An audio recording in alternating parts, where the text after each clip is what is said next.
And meron ako ditong pork ribs. Titimplahan ko muna ito ng toyo, kalamansi. Maglalagay din ako ng isang sachet ng oyster sauce. At paminta. Haluin ko muna.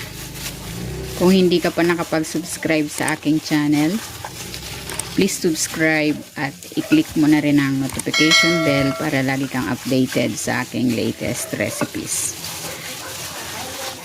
Ayan, okay na ito. Ibabad muna natin ito for at least 30 minutes. Maglalagay ako ng cooking oil. Isi-sear ko muna itong pork. Tinanggal ko muna yun sa pagkakababad.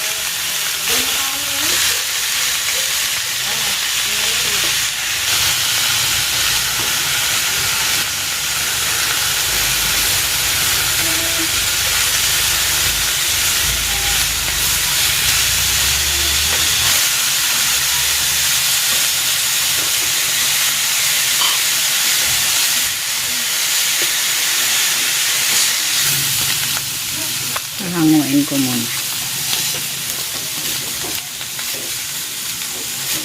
Gigisa ko na tong sibuyas at itong bawang.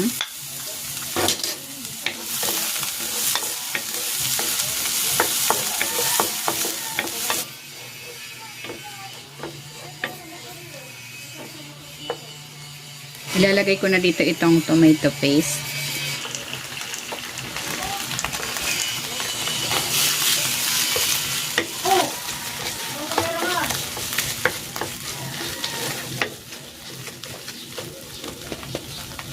Ilalagay ko na dito yung pork ribs.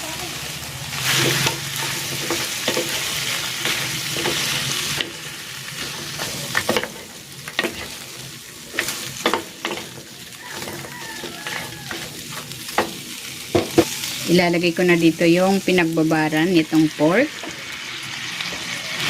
Maglalagay din ako ng isang 8 ounce na Sprite at ng tubig. Tatakpan ko ito. I-simmer natin ito for 35 to 40 minutes or hanggang sa lumambot yung pork.